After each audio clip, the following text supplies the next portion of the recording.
on peut se baser sur les promesses que Dieu nous a données. Dieu nous a donné la promesse qu'il ne fera jamais quelque chose sans avertir auparavant son peuple. Et on voit dans l'histoire que Dieu s'est toujours tenu à cette promesse. Par exemple, il y a quelques exemples ici. Jérémie, le prophète Jérémie, a clairement annoncé qu'il y aura une captivité à Babylone. Il a expliqué pourquoi. Il a également dit combien de temps cela durera. Il a tout expliqué. Le peuple de Dieu était averti dans le moindre détail. La même chose pour Jean-Baptiste. Jean-Baptiste, en fait, c'est un prophète qui a expliqué la venue du Christ et ce que Christ, en tant que Messie, allait faire.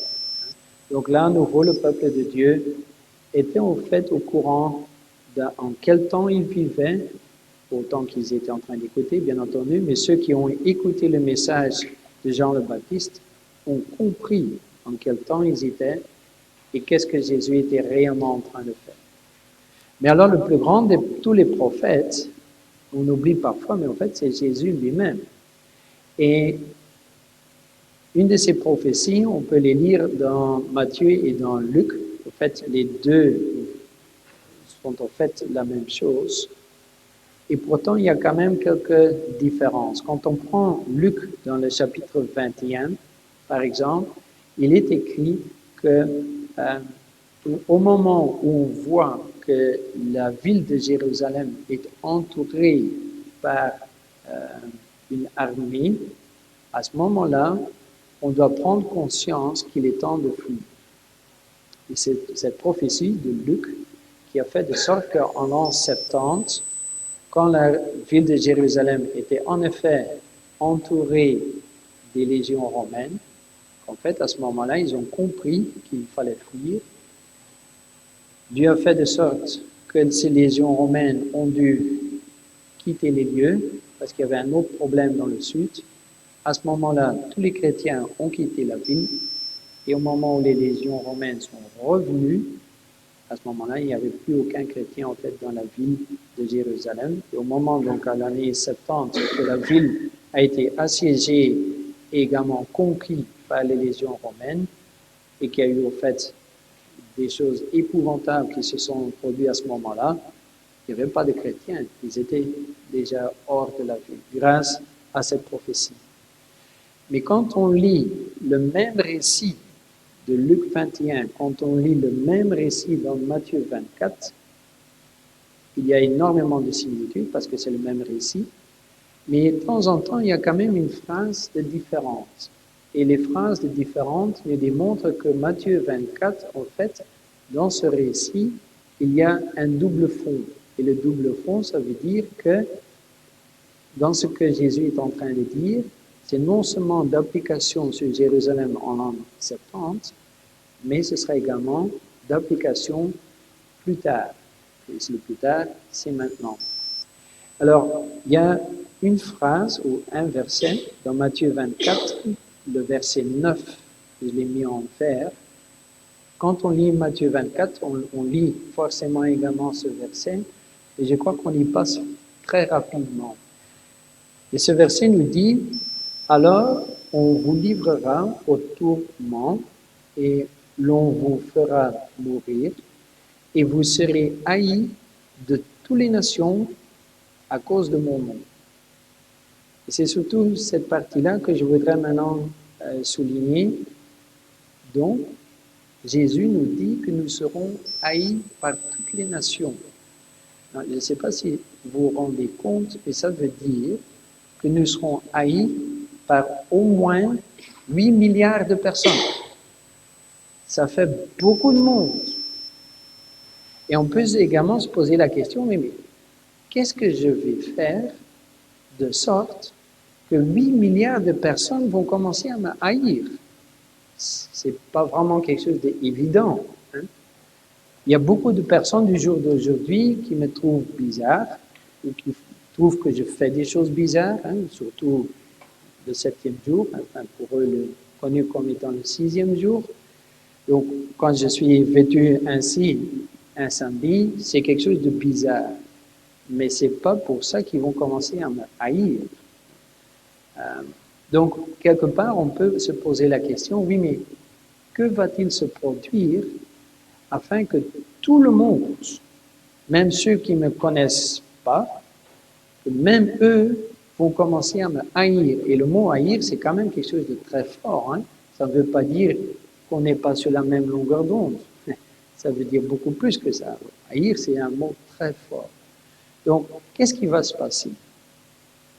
Alors, quand on prend, comme j'ai dit, l'Apocalypse 17, il y a 3 personnages principaux.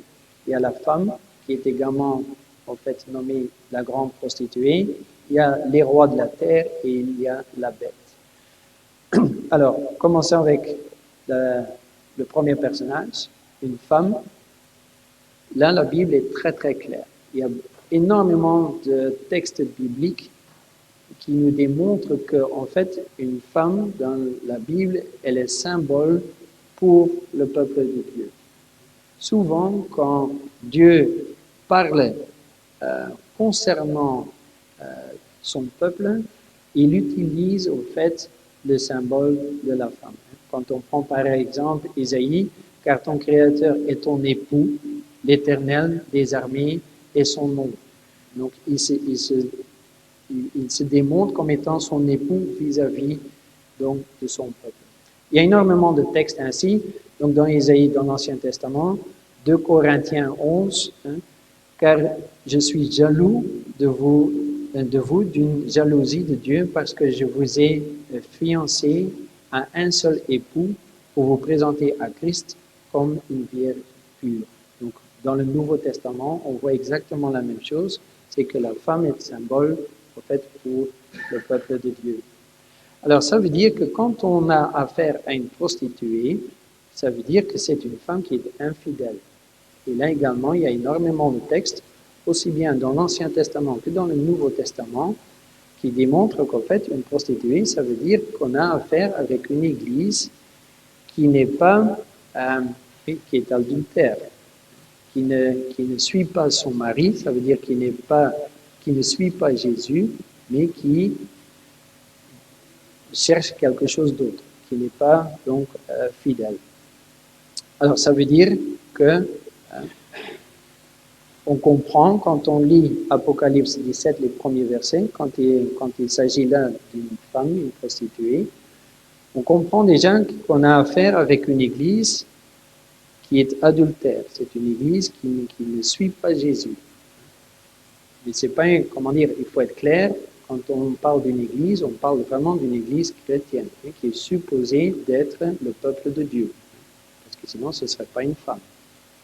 Alors, il y a encore un certain nombre d'autres caractéristiques qui nous sont données dans l'Apocalypse.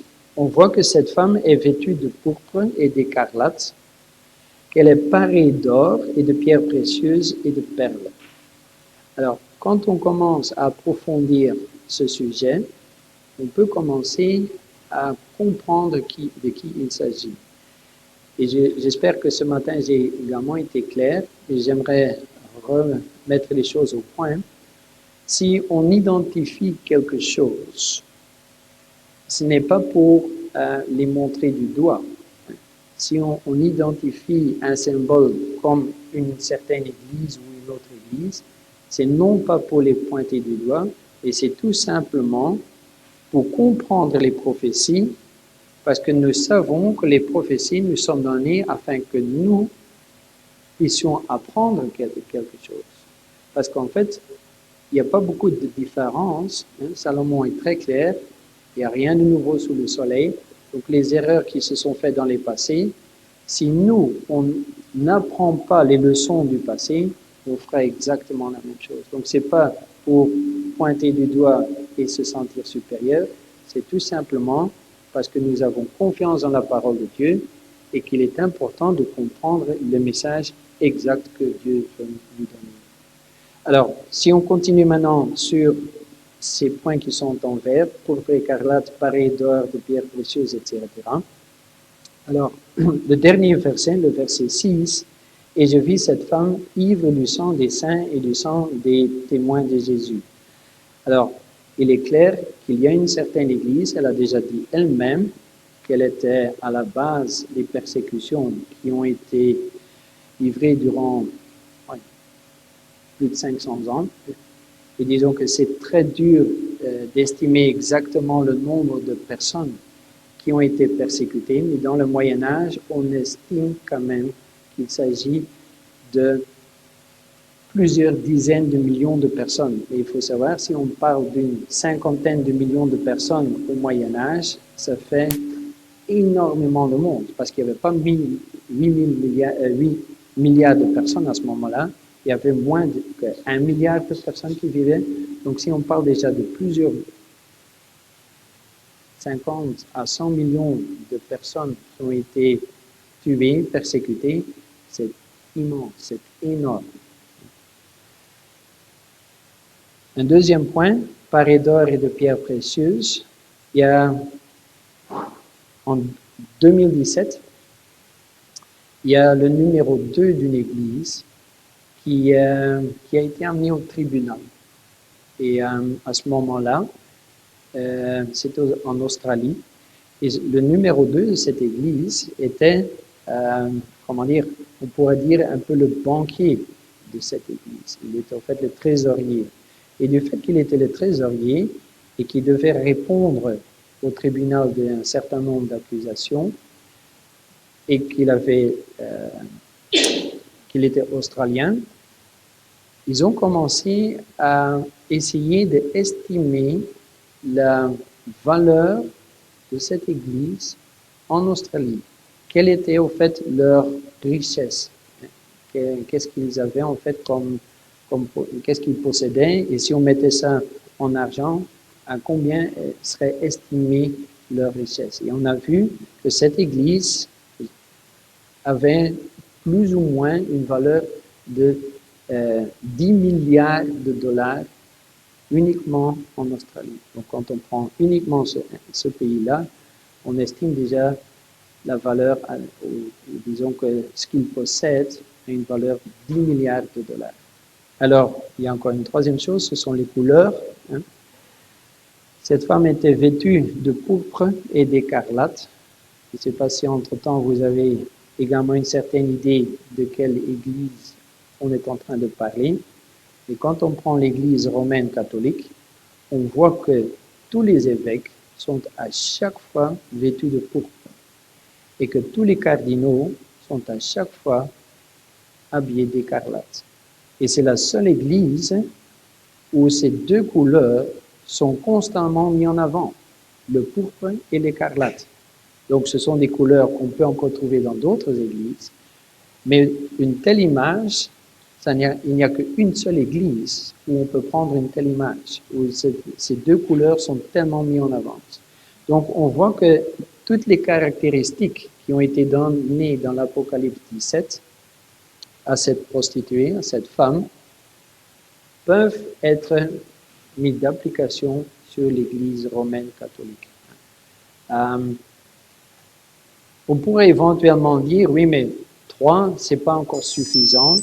Ok, c'est vrai, surtout quand on parle de choses quand même profondes et importantes.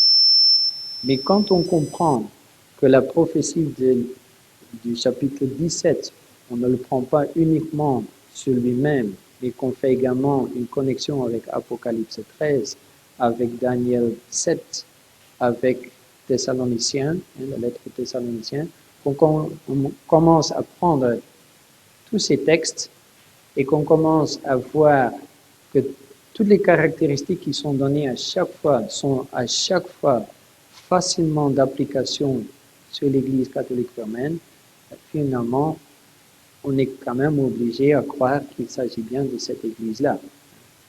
Alors, une fois qu'on a compris qui est cette femme, il est important également de voir, oui, mais qui est cette bête? Parce que dans l'Apocalypse 17, verset 3, on voit que cette femme est assise sur une bête. Alors, cette bête, elle a également un certain nombre de caractéristiques. Et quand on fait un parallèle entre l'Apocalypse 17 et l'Apocalypse 13, on voit qu'en fait, il s'agit exactement de la même bête. Quand on prend Apocalypse 13, là, les versets 1 et 3, on peut les mettre juste à côté de Apocalypse 17, les versets 3 et 8. C'est exactement la même chose. Donc, si on veut comprendre de quelle bête il s'agit de l'Apocalypse 17, ben, il faut aller voir dans l'Apocalypse 13. Bien entendu, dans l'Apocalypse 13, il y a deux bêtes. Il y a une bête qui sort de l'eau et une bête qui sort de la terre. Les versets 1 et 3, il s'agit de la bête qui sort de l'eau. Et là, il y a également un très grand nombre de caractéristiques qui nous sont données. Et à nouveau, comme je disais là tantôt, il est assez facile de trouver sur quoi on peut appliquer toutes ces caractéristiques. Et souvent, on dit, ah, c'est l'Église romaine catholique. Mais là, c'est une petite erreur, dans ce sens où on a vu donc qu'une prostituée est donc symbole pour une église infidèle. Mais une bête n'est pas une église. Donc il faut faire attention. Une bête n'est pas une église. On vient de dire que quand il s'agit d'une église, une église est symbolisée par une femme. Donc ça veut dire qu'une fois que le symbole n'est plus une femme mais une bête, ce n'est plus une église, c'est autre chose. Alors, dans Daniel 7, on peut voir sur quoi on peut appliquer une bête. Une bête, c'est un royaume. C'est quelque chose de politique, c'est un système politique, c'est un royaume. Dans le chapitre 7, le verset 23 est très clair à ce sujet. Donc ça veut dire que c'est un royaume, ce n'est pas une église, et donc ça veut dire qu'on voit également une union entre cette prostituée et cette bête. Donc cette prostituée est assise sur cette bête. Alors, pour résumer, qu'est-ce que l'on doit comprendre? On doit comprendre que les prophéties nous apprennent à faire la distinction entre la papauté et le Vatican. Pour nous, on mélange les tout ensemble. Mais en fait, quand on commence à voir les choses ou commence à étudier les choses d'une façon un peu plus précise, on voit que les prophéties font une distinction entre les choses. Il y a d'un côté l'Église, qui est symbolisée par la femme infidèle, la prostituée. Il y a d'un autre côté le Vatican, le système politique. Il ne faut pas oublier que le Vatican, c'est un pays. Ils ont un drapeau. Ils ont non pas un parlement, mais disons qu'ils ont également un système politique avec un chef d'État comme tous les autres États. Donc c'est un État. Ça c'est le Vatican, ça c'est cette bête. Mais on voit également comment cette Église et cet État se tiennent l'un vis-à-vis de l'autre. Ce n'est pas comme chez nous. En Belgique, dans tous les pays d'Europe occidentaux, on voit qu'il y a une sérieuse scission entre l'État et l'Église.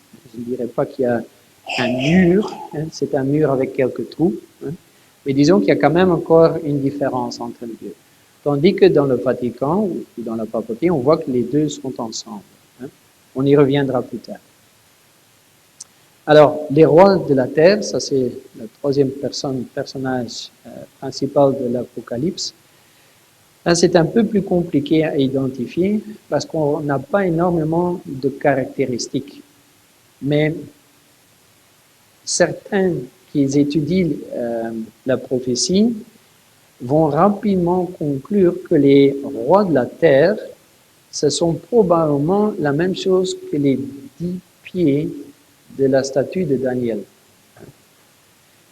Et on pourrait conclure qu'en fait, les 10 rois, ce sont donc les 10 tribus germanophones qui constituent l'Europe.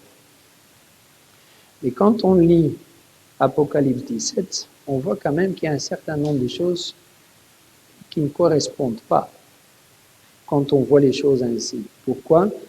Parce qu'on voit que dans l'avenir, et je suis au verset 12, dans l'avenir, ces rois vont recevoir une autorité comme roi pendant 1 heure avec la bête. Donc c'est quelque chose qui doit encore se produire. Donc si ce sont les 10 tribus germanophones, je crois que ce sera très difficile d'encore donner dans l'avenir un pouvoir aux 10 tribus germanophones qui sont déjà depuis longtemps, je ne vais pas dire disparues, mais disons que c'est dur d'encore vraiment identifier ces 10 tribus germanophones. En même temps, on voit que ces 10 rois ont donc une autorité durant 1 heure, qui est écrit durant 1 heure.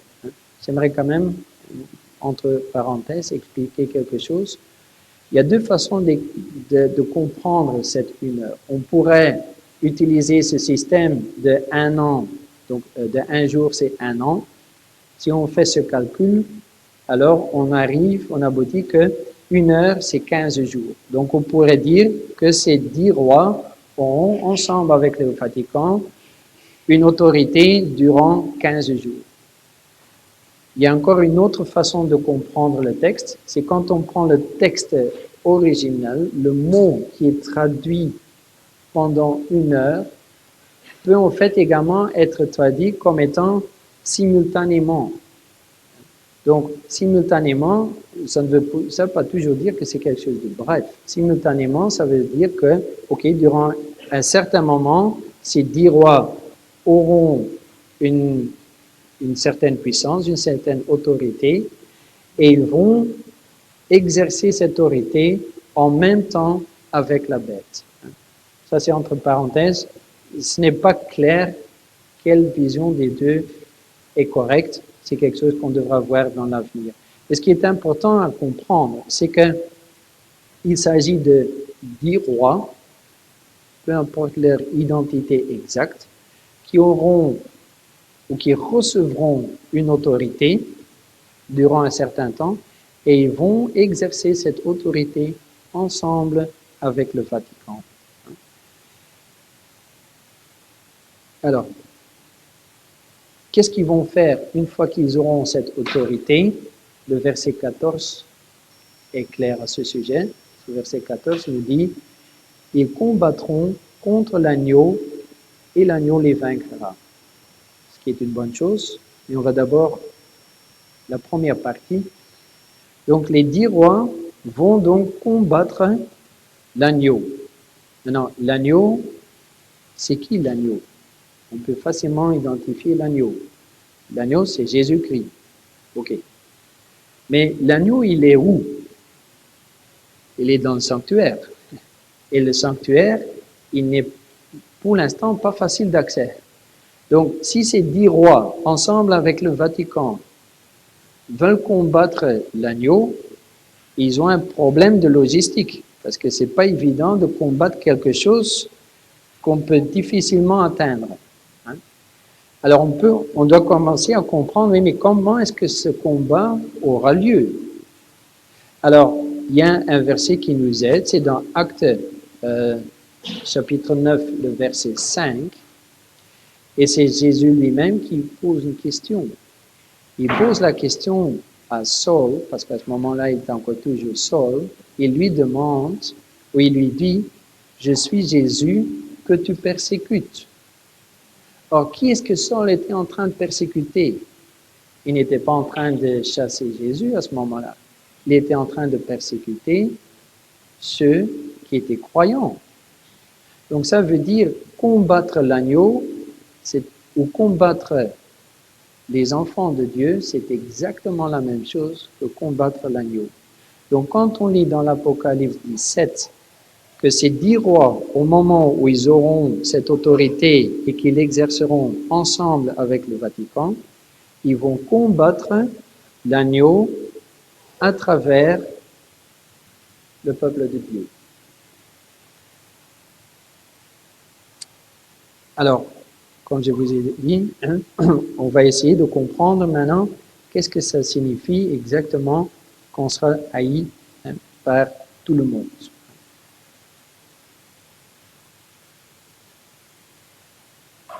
C'est un peu compliqué parce que moi je vois autre chose que vous voyez là. Mais voilà. On connaît de l'Apocalypse 14 qu'à un certain moment, il y aura une marque de la bête. Et la marque de la bête est, comment dire, l'opposé, c'est le scellement de Dieu. Je crois que quelque part, on peut aller rapidement concernant cette prophétie. En fait, il s'agit de la décision qu'on prendra vis-à-vis du dimanche. Ou bien c'est le dimanche, ou bien c'est le sabbat. Non pas pour les 24 heures, mais ce qui est surtout important, c'est qu'est-ce que symbolise le sabbat et qu'est-ce que symbolise le dimanche. C'est un peu la même chose que la question que Dieu, enfin, pas vraiment une question, mais ce que Dieu a dit à Adam et Ève. Il leur a dit, vous pouvez manger de tout, sauf de ce fruit-là. Est-ce que c'est vraiment parce que ce fruit était mauvais? Non, c'est tout simplement parce que ça symbolise quelque chose. Ça symbolise à qui est-ce qu'on fait confiance. Si Adam et Ève auraient mis Dieu au premier plan, ils n'auraient jamais mangé de ce fruit. Donc, ça, c'est ce qui est important. Il ne s'agit pas de ce fruit, il s'agit de à qui est-ce qu'on donne notre confiance. Et c'est la même chose pour le sabbat. Si on 24 heures, c'est 24 heures, peu importe. En fait, chaque instant devrait être à la gloire de Dieu. Donc, en fait, on ne devrait même pas faire une différence entre les jours. Et pourquoi est-ce que le sabbat est important? Parce que le sabbat a été donné comme un signe que l'on reconnaît que Dieu soit Dieu et que c'est lui qui est Seigneur. Alors, on connaît donc la marque et on connaît le scellement, donc c'est-à-dire le dimanche et le sabbat. Alors, à nouveau, quand même, un certain nombre de textes. C'est un livre, Last Day Events. Je ne sais pas même si ça existe en français, je pense. Oui, ça existe en français? Ah bon, ok. Ah ben, je vais devoir essayer de le trouver. Moi, je l'ai uniquement en anglais. Et il y a quand même un certain nombre de textes qui sont quand même très importants à comprendre. On lit que Ellen White nous dit à ce moment-là, comment dire, que Dieu nous a donné des messages, il nous a donné un travail à faire le plus solennel qui ait jamais été donné à des êtres humains. Je vais essayer de traduire donc la phrase entière en dessous. Hein. Donc, Dieu a déjà souvent donné des messages à des prophètes et leur tâche était donc de donner ce message à son peuple. Mais pour la fin des temps, Ellen White nous dit clairement qu'il y aura un message. Encore jamais un être humain ou l'humanité a été, comment dire, un message a été donné d'une telle importance afin qu'il soit propagé. Donc, je crois qu'il est important pour nous de comprendre qu'il s'agit de quelque chose à laquelle Dieu accorde une très grande importance. Et pourquoi est-ce qu'il accorde une très grande importance? Parce qu'il sait très bien que ça a des conséquences. Si on devrait propager ce message avec une haute voix, avec un clair témoignage, ce serait toute autre chose que maintenant la façon dont on propage le message des 3 anges actuellement. Je crois que on doit être honnête. Si on est à 8 milliards de personnes, je ne crois même pas qu'il y a 0,001% qui ait déjà entendu le message des 3 anges. Donc il y a quelque chose qui ne fonctionne pas. Alors, ici on rejoint quelque part le message de ce matin. Hein. Nous avons vu que les États-Unis vont jouer un rôle quand même capital, non seulement les États-Unis, mais surtout les églises protestantes vont jouer un rôle très capital, comme je disais, alors que l'Amérique, terre de liberté religieuse, s'unira à la papauté pour contraindre la conscience et de contraindre les hommes à respecter le faux sabbat, les peuples de tous les pays du monde seront amenés à suivre son exemple. Ici également, on voit donc l'importance du sabbat.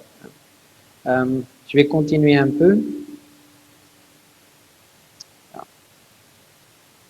Alors, ce matin, j'avais déjà également démontré ce texte. Et maintenant, on va quand même approfondir un peu. C'est un texte où Ellen White souligne l'importance du travail qui a été fait par l'ordre des Jésuites. Et pourquoi? Premièrement, elle dénonce la façon d'agir. La façon d'agir, elle décrit comme étant, quand on regarde extérieurement, et là je crois qu'on doit absolument reconnaître que c'est exact, quand on regarde extérieurement, on doit reconnaître que les Jésuites ont fait un grand travail. Ils ont également fait un beau travail. Donc les Jésuites font un très grand travail pour tout ce qui est l'enseignement, mais non simplement l'enseignement, également pour des orphelins, dans des hôpitaux. Il y a énormément de domaines où ils sont très actifs, où ils font un très très grand travail. Mais, et là est le grand problème, c'est que dans l'ordre des Jésuites, il y a une règle centrale qui explique leur façon d'agir. La règle est que chaque décision, tout est autorisé afin d'obtenir le but qui est mis en avant. Donc on peut utiliser n'importe quelle stratégie, n'importe quel acte, si cet acte fait de sorte qu'on atteint son but. Donc ça veut dire, si on est obligé de mentir, on peut utiliser le mensonge. Si on est obligé d'utiliser encore autre chose, peu importe, pourvu qu'on atteint le but. Et le but est de restaurer une unité dans le monde sous la papauté. Ça, c'est le but de l'ordre des Jésuites. Et n'importe quel moyen est bon afin d'obtenir ce but. Et comme je vous ai déjà dit ce matin, l'ordre des Jésuites, c'est surtout axé sur tout ce qui est enseignement, mais il y a encore un deuxième pilier. Je n'y ai pas référé ce matin, mais ce qu'ils vont également faire, c'est faire de sorte qu'ils obtiennent des positions clés dans tout ce qui a trait au monde politique. Donc, ils vont faire de sorte que là où les décisions sont prises, qu'ils ont quand même des positions clés là où les décisions sont prises, afin qu'ils puissent influencer les choses avant que la décision est votée. Ça, c'est la façon d'agir. Alors, ici un peu l'histoire de l'ordre des Jésuites, mais on va passer cette histoire, quoique c'est quand même important de savoir qu'il y a quand même un très beau parallèle entre l'ordre des Jésuites et la papauté en elle-même. Nous connaissons cette prophétie qui dit que la papauté aura une blessure mortelle, mais qu'elle va guérir. En fait, l'ordre des Jésuites a exactement eu la même chose. Donc, à un certain moment, en 1773, elle a été supprimée, l'ordre a été arrêté, c'était même un ordre défendu.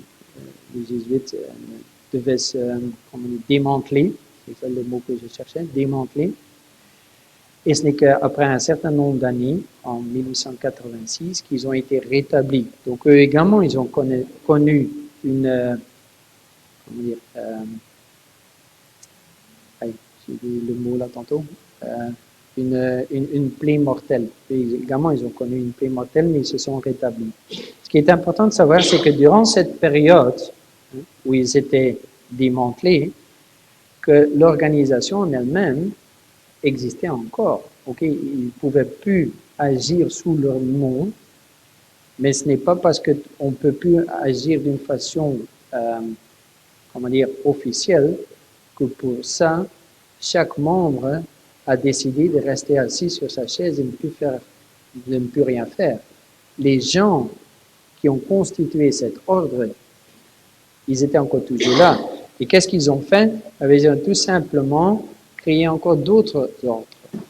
Et je sais très bien que tous ces ordres, et je vais rapidement aller à travers de tous ces ordres, je sais qu'il y a énormément d'histoires qui sont racontées concernant les Illuminati, concernant la franc-maçonnerie, concernant l'ordre de Malte.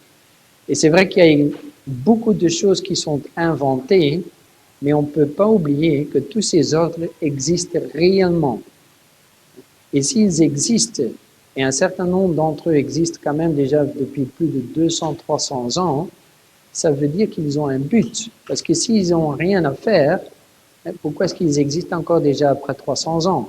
Donc s'ils existent encore toujours, c'est qu'ils ont quelque chose à faire, c'est qu'il y a un but. Et on peut aller très loin.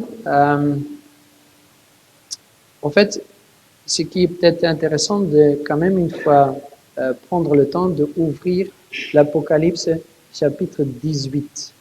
Je vais également prendre ma Bible.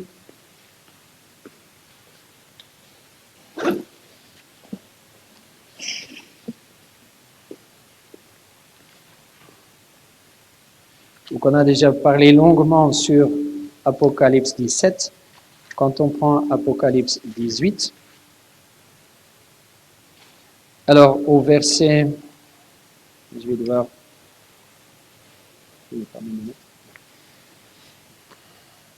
je crois que c'est le verset 9. Le verset 9. Il s'agit à ce moment-là des rois de la terre. Vous voyez? Ouais. Quand on va plus loin, au verset 11, les marchands de la terre. Quand on va encore un peu plus loin, au verset 17, les pilotes, les marins. Il y a beaucoup de monde au chapitre 18. Il n'y a pas que les rois. Il y a les rois, ceux qui ont vraiment le pouvoir, mais il y a les marchands, il y a les marins, il y a les pilotes, il y a beaucoup de monde. Donc ça veut dire, ok, il y a ceux qui ont le pouvoir politique, mais il y a également ceux qui dirigent des grandes entreprises, il y a ceux qui ont des positions clés aux Nations Unies, la Banque mondiale, etc. Il y a beaucoup de monde, il n'y a pas que les rois. Alors, également, on peut parler de la CIA, on peut, beaucoup d'organisations, Bilderberg Group. Ici, on va dans le domaine économique. À un certain moment, le président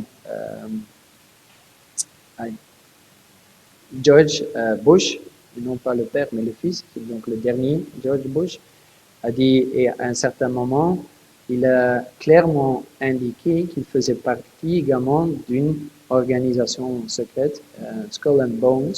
Il n'en a pas parlé longuement, mais il a dit quand même clairement qu'il s'y fait 14 nouveaux amis. Et c'est un mot qu'il utilise très rarement. Donc le président George Bush a rarement utilisé le mot ami pour indiquer quelqu'un. Donc il dit clairement qu'il s'est fait 14 nouveaux amis. Tout ceci, rapidement, en fait, pour démontrer, et ce n'est pas moi qui ai fait cette étude, peut-être que vous le connaissez, il y a quelqu'un qui s'est vraiment approfondi dans toutes ces sociétés secrètes, et il a démontré clairement, personne ne peut nier, qu'en fait, toutes ces sociétés secrètes sont quelque part reliées, et en fait, il y a toujours un lien qui les raccorde sous la papauté. Et la personne qui a démontré ça, c'est le pasteur Walter Veith.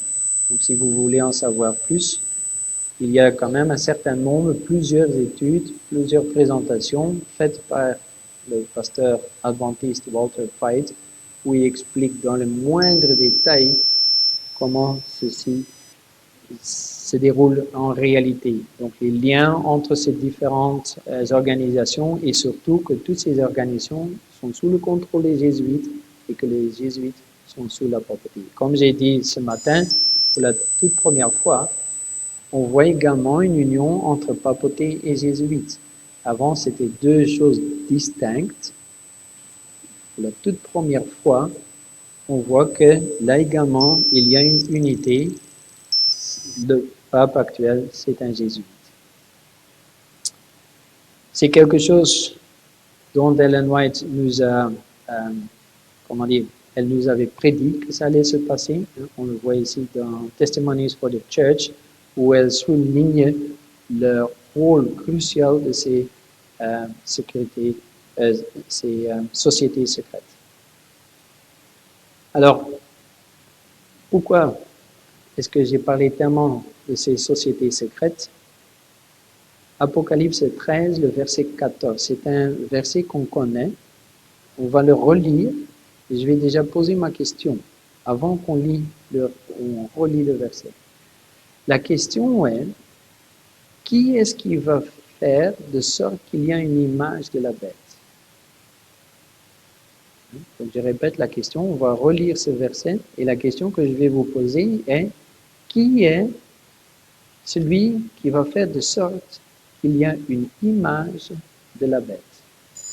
Alors quand on lit le verset, on lit « Et elle séduisait les habitants de la terre pour les prodiges qui lui étaient donnés d'opérer en présence de la bête. » Elle, c'est la bête qui sort de la terre, et la bête, le dernier mot que je viens de lire, c'est la bête qui sort hors de l'eau.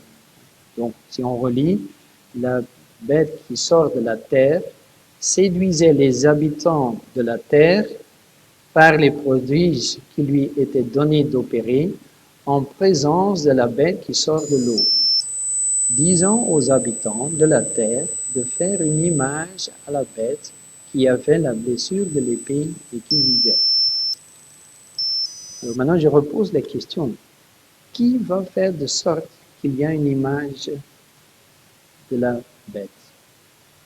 Je crois qu'en principe, on répond à chaque fois, et moi également, ma réponse était à la bête qui sort de la terre.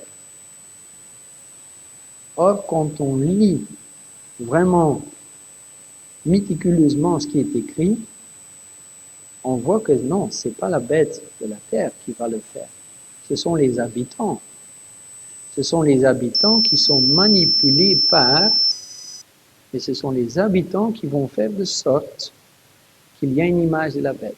Ce sont les habitants qui doivent le faire. Ok, c'est la bête qui va les pousser, les manipuler, etc. Mais ce sont les habitants qui vont faire de sorte qu'il y a une image de la bête. Ok? Alors, essayons de comprendre comment est-ce que ça va se faire.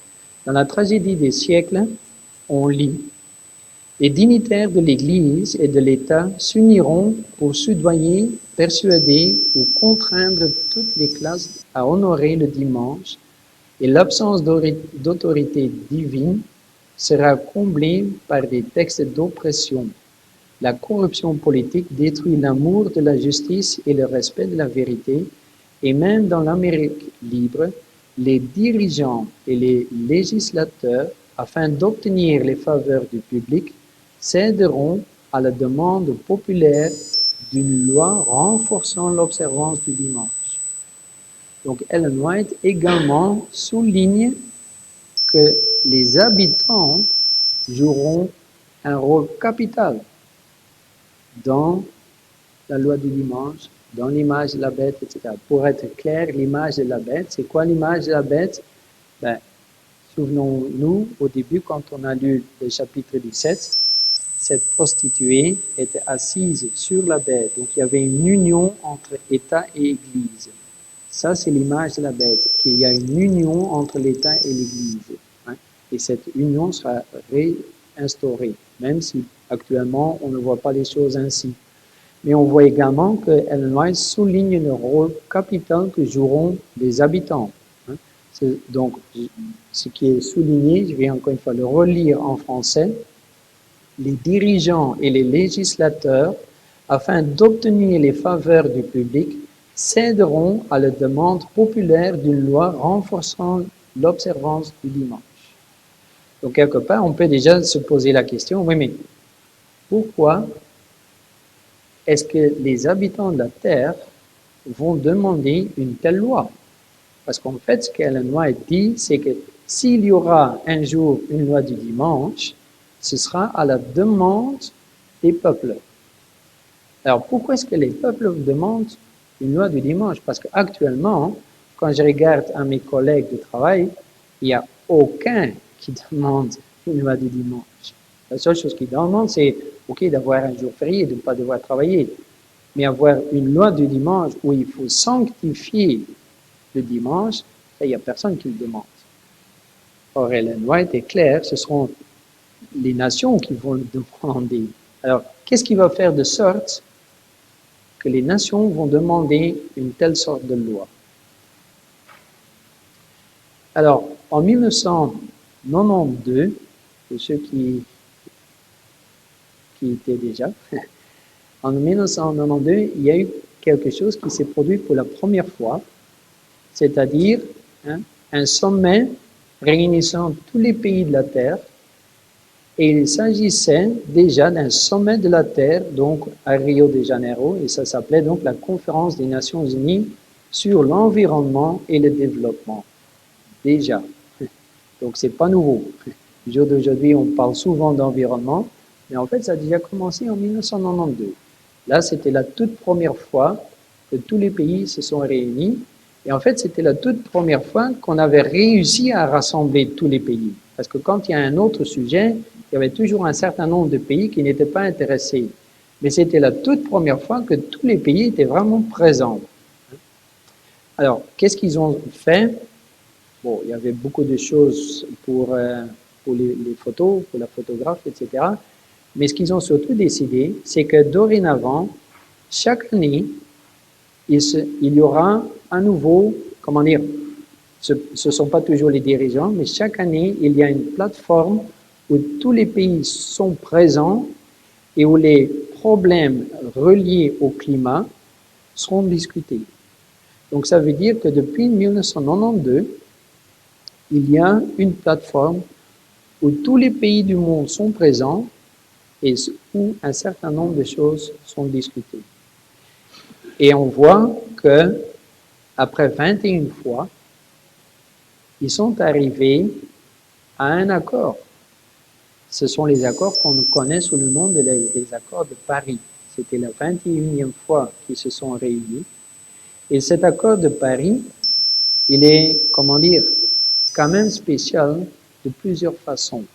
La première chose qui est quand même important à souligner, c'est que c'est la toute première fois qu'un traité a été signé par tous les pays hors d'eux. Il n'y a que 2 pays qui n'ont pas signé cet accord en 2015. Et c'est la toute première fois que ça s'est produit, qu'un traité a été signé par un si grand nombre de pays. Et les 2 pays qui ne l'ont pas signé, c'est la Syrie, tout simplement parce qu'en 2015, ils étaient en pleine guerre. Et donc les dirigeants syriens n'ont envoyé personne, donc ils n'y étaient pas. Et le deuxième pays qui ne l'a pas signé, c'est le Vatican. Parce que le Vatican a pour politique de ne jamais signer un traité. C'est tout. Tous les autres pays ont signé cet accord. Alors, bien entendu, en France, ils étaient très contents. Ils ont vraiment souligné ce fait dans plusieurs écrits, ici les Échos, mais il y a plusieurs écrits qui ont souligné le fait que c'était la toute première fois qu'un accord a été élaboré et signé par un si large nombre de pays. Mais il y a un problème avec l'accord de Paris. C'est que si on veut impliquer ce qui a été signé dans cet accord, ça coûte des milliards, ça coûte énormément d'argent. Alors, c'est pas évident d'être président et d'être réélu en disant, si vous votez pour moi, je vais augmenter les taxes de 15%. C'est pas évident d'être réélu de cette façon-là. Donc, ils ont signé un accord, mais en même temps, beaucoup de pays ont un très grand problème. Comment est-ce qu'on va réaliser cet accord? Parce que ça coûte énormément d'argent. De deux, c'est pas parce qu'ils ont signé un accord que pour ça, ils se sont des amis. Il y a quand même encore toujours une très forte compétition. Je ne crois pas que les Américains sont d'accord que les Chinois croissent en puissance économique vis-à-vis d'eux. Donc, il y a quand même encore toujours une très grande compétition entre tous ces pays. Et pour ceux qui vont me dire, oui, mais depuis lors, les États-Unis se sont retirés, je sais, on y reviendra. Mais en 2015, ils l'ont signé. Et pour revenir maintenant au problème, ils ont signé un accord, mais maintenant la question est comment est-ce qu'on va l'appliquer? Alors, également en 2015, il y a un groupe de personnes, des alumni, donc ceux qui ont eu leur diplôme depuis un certain nombre de temps, d'une université qui s'appelle MIT, Massachusetts Institute of Technology. Je ne sais pas si ce nom vous dit quelque chose, mais disons que dans le monde scientifique, c'est vraiment un très grand nom. On pourrait dire Harvard, on pourrait dire Yale. Donc dans le monde scientifique, MIT, c'est vraiment un grand nom. Donc un certain nombre de personnes qui ont donc un diplôme de MIT ont démontré que si par le monde entier, on devrait observer un jour de repos, peu importe quel jour, si on devrait observer un jour de repos, cela fera automatiquement que tous les gaz qui sont nuisibles au changement climatique vont réduire automatiquement de 15%. Donc ça veut dire qu'en fait, les accords de Paris peuvent être facilement atteints. Et en plus, la façon d'atteindre ce but ne coûte rien. Parce qu'en fait, la seule chose qu'il faut faire, c'est simplement observer de par le monde un jour de repos. Et on arrive immédiatement, sans autre, sans devoir investir dans toutes sortes de choses, on arrive automatiquement à ce but. Alors, cette idée qui a été lancée par ces académiciens a immédiatement été reprise par le pape François. Il a été repris dans ce sens où le pape François, en 2015, a donc écrit une encyclique. Et une encyclique, en fait, c'est une lettre du pape à tous les évêques. Mais cette fois-ci, il s'est surpassé dans ce sens que cette lettre, c'est devenu un livre. Et c'est un livre. Et donc, le titre de ce livre s'appelle Laudato Si. Laudato Si, en anglais, you are praised, donc ça veut dire que vous êtes loué. On pourrait le traduire un peu dans ce sens. Ce qui est encore plus important, c'est le sous-titre. On care for our common home.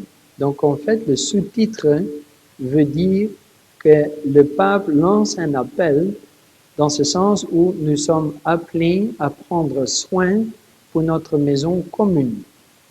Donc, il commence clairement à souligner que c'est un problème commun. Et il donne une solution dans ce sens. Il reprend cette idée de MIT, mais il va clairement dire, oui, mais c'est pas n'importe quel jour qu'on devrait prendre, c'est le dimanche. On doit le sanctifier. Et c'est en sanctifiant le dimanche que nous regagnerons que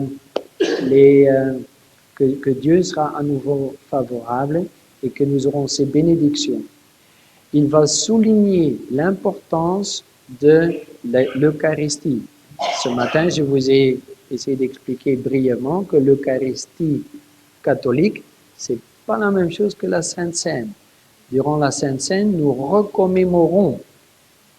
Dans l'Eucharistie catholique, on refait le sacrifice. C'est pas la même chose. Recommémorer ou refaire, c'est pas la même chose. On peut dire c'est des détails, ok, théologiquement ce sont des détails, mais avec de grandes conséquences. Donc, le pape va reprendre cette idée, mais va vraiment clairement indiquer qu'il y a une nécessité d'avoir le dimanche comme une journée sanctifiée, d'aller à l'Eucharistie, que les saints, etc., donc la Vierge Marie, tout ça, ont un rôle capital à jouer et que nous devons être conscients de l'importance de tous ces faits. Donc, il est très clair à ce sujet. Il est très, très catholique. Il dit vraiment ce qu'il pense. Il ne faut pas essayer de deviner. Il dit clairement où il veut aller. Donc, c'est dans cette encyclique. Très peu de temps après, on voit qu'il a invité les bourgmestres, les gouverneurs des grands États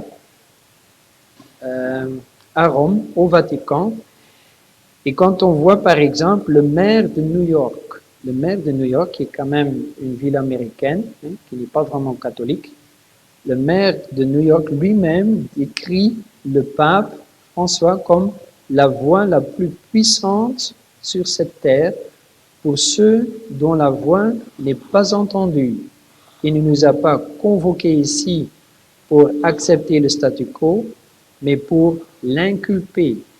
Donc le maire de New York a très bien compris que le livre Laudato Si n'est non seulement quelque chose que le pape lance, mais c'est également quelque chose que le pape souligne qu'on doit appliquer, et non seulement appliquer, mais il appelle aux dirigeants d'agir de telle sorte que ce qui est proposé là soit mis d'application. Ça, c'est ce qu'il veut dire avec inculper. Et il n'y a pas que les maires, on voit depuis lors qu'il y a plusieurs organisations qui regroupent les grandes villes, les grands États, et qui sont vraiment axés sur l'application de ce qui est écrit dans ce livre Laudato Si. Dans ce livre, Last Day Events, en français, c'est donc les événements des derniers jours, on lit « Satan met son interprétation sur les événements et il pense, comme il le voudrait, que les calamités qui envahissent le pays résultent de la transgression du dimanche. Pensant apaiser la colère de Dieu, ces hommes influents font des lois pour faire respecter l'observance du dimanche. » Alors, je ne sais pas si ça devient clair, parce que jusqu'à présent, on a plusieurs pièces, mais il faut voir le puzzle en entier. On a commencé avec Matthieu 24, ce verset un peu bizarre, qu'on sera haï par 8 milliards de personnes.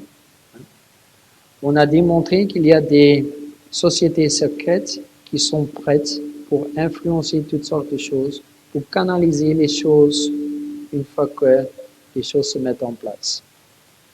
On voit qu'il y a quelqu'un qui est en train de, attiser un feu. Si ce n'est pas clair, ce que je veux dire, et ce qu'en fait Ellen White a donc écrit avant même que les choses se passent. Admettons que par exemple les calamités, il y a un tremblement de terre maintenant en Albanie. Je crois qu'il y a 40 morts à peu près. Admettons qu'il y a maintenant des tremblements de terre et qu'il n'y a pas 40 morts, mais 400 000 morts. Qu'il y a des inondations où des enfants, maris, femmes, enfants, etc., des centaines de milliers de personnes meurent de cette façon-là. Ce sont des tragédies. Quel sera le ressentiment à ce moment-là?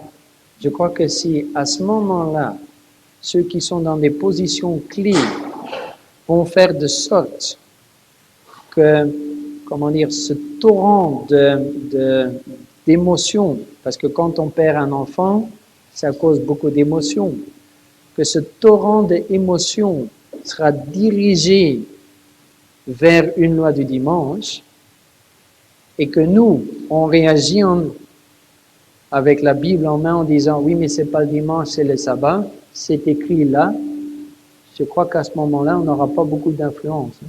Une fois qu'il y a ce torrent d'émotions sur base du fait qu'on a perdu son enfant ou un autre bien-aimé dans un cataclysme naturel, et que ce cataclysme naturel est perçu comme étant quelque chose que Dieu fait parce que nous, on n'observe pas le dimanche, je crois qu'à ce moment-là, ce sera très dur d'expliquer « non, c'est juste le contraire ».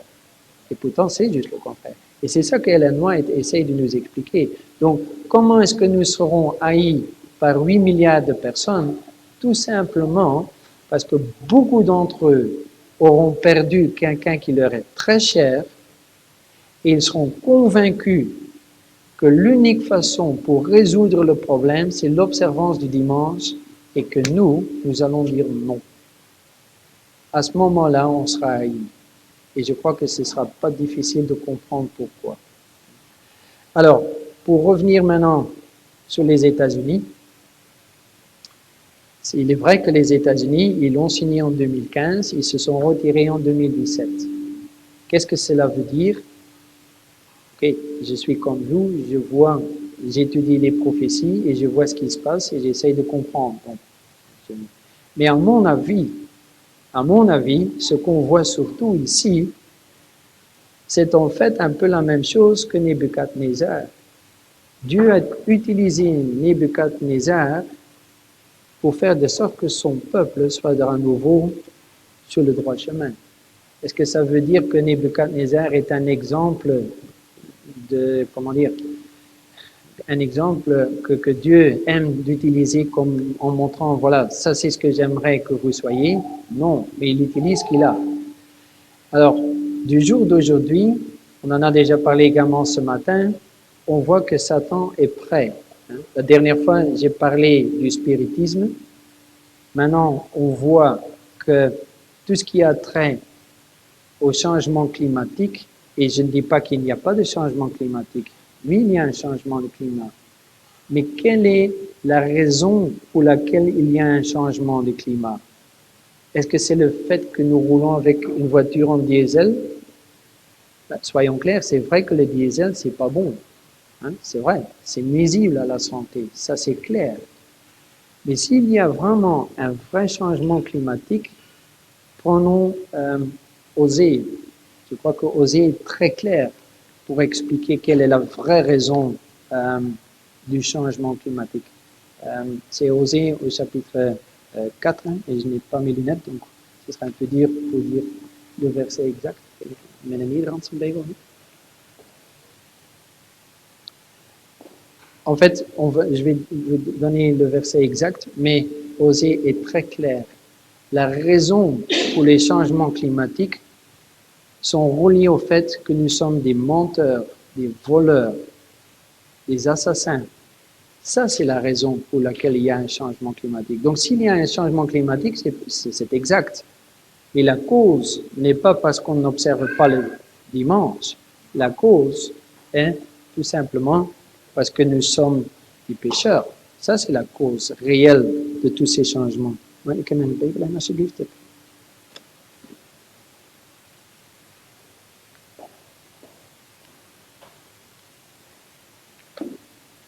Donc, pour ceux qui aimeraient souligner, donc, on peut le trouver dans Osée.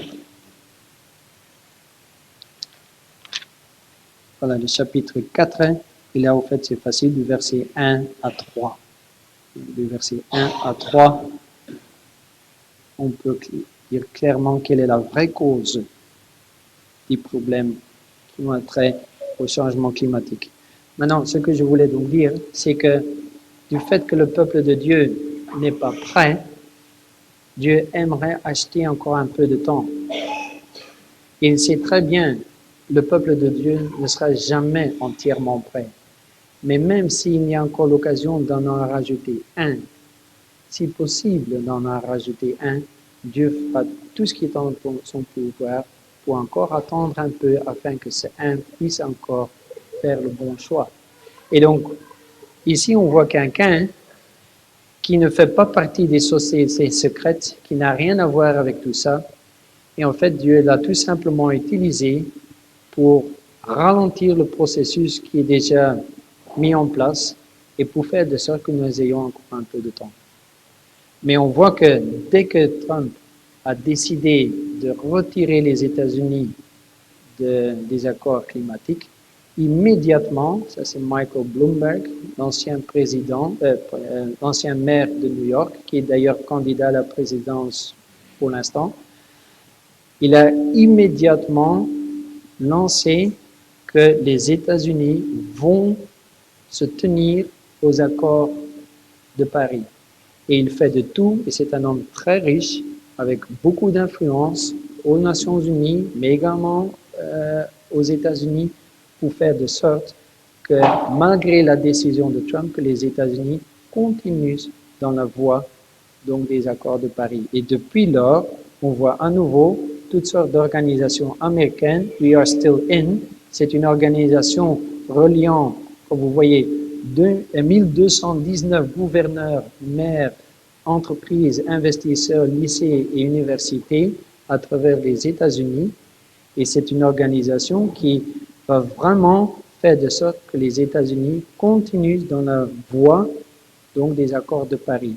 Il n'y a pas que We Are Still In, il y a également United States Climate Alliance, qui était en fait une alliance entre divers États américains, 14 États pour être exact, et ces 14 États rassemblent, comme vous voyez, 9 000 milliards de dollars en tant que produit intérieur brut. Donc, ce ne sont pas des petits États. Hein. Des États comme par exemple la Californie font également partie de cette alliance.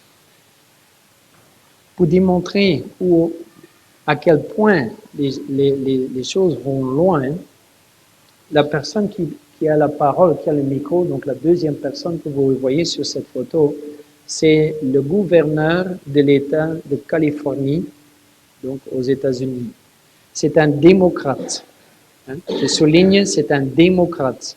Hein. Donc pour ceux qui ne connaissent pas vraiment la politique américaine, quand quelqu'un est religieux, il est républicain. Hein. Donc lui, il est démocrate. Alors, il faut maintenant une fois écouter ce qu'il dit. À un certain moment, il dit, quand il s'agit du climat, alors il n'est pas, on ne doit pas agir d'une façon avec la force, mais par la foi. La force est dans la foi. C'est ce qu'il dit clairement. Hein? The power here is faith. Hein? Le mot faith, ça veut dire foi. Donc pour un démocrate, dire que la force se situe dans la foi, c'est déjà quelque chose de très bizarre. Mais ensuite, il continue et il dit, ce que nous avons vraiment besoin, c'est d'une transformation d'approche. Et ensuite, il dit, avant que je continue au troisième paragraphe, il dit que brainwashing was needed, qu'à un certain moment, un lavage de cerveau serait utile, voire même nécessaire. Donc, ils utilisent ces mots, un lavage de cerveau. Et ensuite, il continue en disant, en fait, l'expérience que moi-même j'ai faite quand j'étais dans un séminaire jésuite, cette transformation que j'ai moi-même vécue devrait être quelque chose que tout un chacun devrait vivre. Pour un démocrate, ce sont quand même déjà des choses très bizarres à dire. Hein. Mais il les dit clairement. Il continue ensuite en disant que cette encyclique Laudato aussi du pape, hein, que le monde, un jour un monde écoutera et comprendra ce que le pape dit. Donc ça, c'est sa vision des choses. Alors, maintenant, on peut se poser la question, oui, mais est-ce qu'il n'y a maintenant personne qui voit clair? Alors, le Wall Street Journal, par exemple, qui est quand même un journal de grande renommée, dans le sous-titre, si on traduit, on pourrait lire « L'Amérique qui a été formée sur le principe fondamental de la séparation de l'Église et de l'État, mais la religion climatique mélange les deux. » Donc le Wall Street Journal indique clairement que ce mouvement concernant tout ce qui a trait au changement climatique, ce n'est plus un mouvement, ça devient comme une religion. Et cette religion est en train de faire de sorte que la scission entre État et Église soit à nouveau un ensemble. Et je crois que si on connaît les prophéties, on comprend que même quelqu'un qui ne connaît pas les prophéties voit les choses de telle façon. Cette personne n'est peut-être pas vraiment connue chez nous, mais en fait, Attorney General, c'est le procureur général aux États-Unis. Maintenant, c'est quelqu'un d'autre. Enfin, en 2015, cette personne était donc Loretta Lynch, était le procureur général. À un certain moment, elle devait témoigner dans une commission au Sénat. Et donc, sous sermon, elle dit Elle reconnaît, en effet, nous étions prêts avec la FBI de commencer de poursuivre en effet d'une façon judiciaire tous ceux qui nient qu'il y a un changement climatique. Donc nier le fait qu'il y ait un changement climatique était en fait quelque chose qui était pour eux déjà suffisant pour être amené au tribunal. Ça ne s'est pas développé, hein, mais ils étaient prêts. Donc, le monde judiciaire était déjà prêt pour faire ce pas. Alors, dans la tragédie des siècles, c'est quand même étonnant de voir ce que Ellen White a déjà décrit auparavant.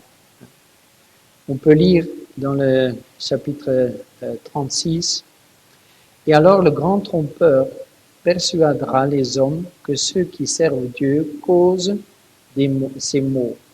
La classe qui a provoqué le mécontentement du ciel imputera tous ces ennuis à ceux dont l'obéissance au commandement de Dieu constitue un reproche perpétuel envers les transgresseurs. Il sera déclaré que les hommes offensent Dieu par la violation du sabbat du dimanche, que ce péché a apporté des calamités qui ne cesseront pas jusqu'à l'observance du dimanche seront strictement appliquées et que ceux qui persistent des prétentions du quatrième commandement, détruisant ainsi le respect pour le dimanche, sont des perturbateurs du peuple, empêchant ainsi leur restitution en faveur divine et pour la prospérité temporelle. Je crois que c'est clair, ce qu'Ellen White nous a averti. Et donc, en fait, quand on lit, on voit que Ellen White nous démontre déjà à ce moment-là qu'en fait, le changement climatique est quelque chose qui sera utilisé à des fins donc de la loi du dimanche. Et elle continue, et elle fait en fait un parallèle avec le prophète Élie. Qu'est-ce que Ahab le roi dit au moment que Élie rentre la salle après 3 ans de sécheresse? Ahab lui dit, regardez celui qui cause tous nos troubles. Ils avaient donc un problème climatique. Ça faisait déjà 3 ans qu'il n'y avait plus de pluie. Et pour une société qui est basée sur l'agriculture, c'est quelque chose de très important. Et donc, on voit que la cause, le problème climatique est lié aux décisions d'Ahab et donc du peuple, mais on voit que c'est le peuple et le roi qui vont inculper Élie de leurs propres faits. C'est ça qui se passe. Et Ellen White est claire à ce sujet. Ce qui s'est passé à ce moment-là démontre en fait ce qui se passera maintenant. Alors, pour clôturer, c'est l'avant-dernier dia. Je crois qu'on connaît tous les histoires de Daniel, surtout Daniel 3 et Daniel 6. Daniel 3, c'est donc au moment où les 3 amis sont donc dans la fournaise ardente. Daniel 6, c'est dans la fosse au lion. Je ne crois pas que c'est nécessaire que je vous raconte ces 2 histoires. Et ces 2 histoires sont d'application sur nous, dans ce sens où la première fois, Daniel 3, il y a une loi qui est votée, mais cette loi n'est pas vraiment dirigée sur le peuple de Dieu. Mais ceux qui, qui veulent garder la foi arrivent dans les problèmes. D'accord? Je ne sais pas si c'est clair ce que je veux dire, mais disons que la loi que Nebuchadnezzar a décrétée, disant que si vous allez entendre les trompettes, tout le monde doit s'agenouiller, cette loi n'a pas vraiment été faite contre Daniel, contre ses amis. C'était dans l'ensemble. Mais ce sont les amis de Daniel qui sont arrivés dans de très gros problèmes. Par après, il y a une deuxième loi. Et cette deuxième loi a été faite vraiment axée sur le peuple de Dieu. Et je veux surtout maintenant aller sur cette première phrase, Daniel 3. Nous aboutirons à un certain moment dans Daniel 6. Mais je crois que nous devons être clairs que nous sommes très proches d'une situation similaire à Daniel 3. Il y aura une loi qui sera votée et en premier abord, ce n'est pas vraiment une loi qui est axée sur nous. Mais on devra faire un choix. Et ce choix, il sera très important. Et je crains, j'essaie de l'expliquer de cette façon-là, je crains que beaucoup d'entre nous ne vont pas s'agenouiller. Mais à ce moment, au moment où les trompettes sonneront, ils vont pas s'agenouiller, mais c'est juste à ce moment-là qu'ils vont décider de faire leur lacet. Je ne sais pas si c'est clair ce que je veux dire par là. Mais ça, c'est l'attitude typique de quelqu'un qui se nomme peuple de Dieu. Nous ne sommes pas prêts de rester droits comme ces trois amis. La majeure partie de ceux qui faisaient partie du peuple de Dieu ne sont pas restés debout, parce qu'ils étaient beaucoup plus que trois. Quand Nebuchadnezzar a pris le peuple de Dieu avec, ce n'était pas 4 personnes, c'était une grande multitude, c'était quasiment tout le monde. Donc ça veut dire, si sur cette plaine, il n'y a que 3 personnes qui sont restées debout, ça veut dire que la majeure partie avait l'une ou l'autre raison pour faire quelque chose afin de ne pas rester debout. Mais je crois qu'on doit être très clair à ce sujet. Au moment où il y aura une loi du dimanche, on peut trouver une vingtaine ou une cinquantaine de raisons pourquoi observer le dimanche. Et la seule chose qui comptera, c'est que en faisant ce pas, on n'observe pas le sabbat. Et je crois que c'est ça que nous devons quand même retenir en tout premier lieu, c'est que à un certain moment, nous serons appelés à tenir droit. Et même si on trouve 50 raisons pour justement à ce moment-là fermer ses lacets, il sera important de rester debout. Et je voudrais clôturer quand même avec le plus beau texte de l'Apocalypse 17, le verset 14. La première partie, on en a déjà parlé longuement. Ils combattront contre l'agneau et l'agneau les vaincra, ça on le sait, parce qu'il est le Seigneur des seigneurs et le roi des rois. Et les appelés, les élus et les fidèles qui sont avec lui, les vaincront aussi. Et c'est ma prière que nous puissions tous faire partie de ce groupe. Amen.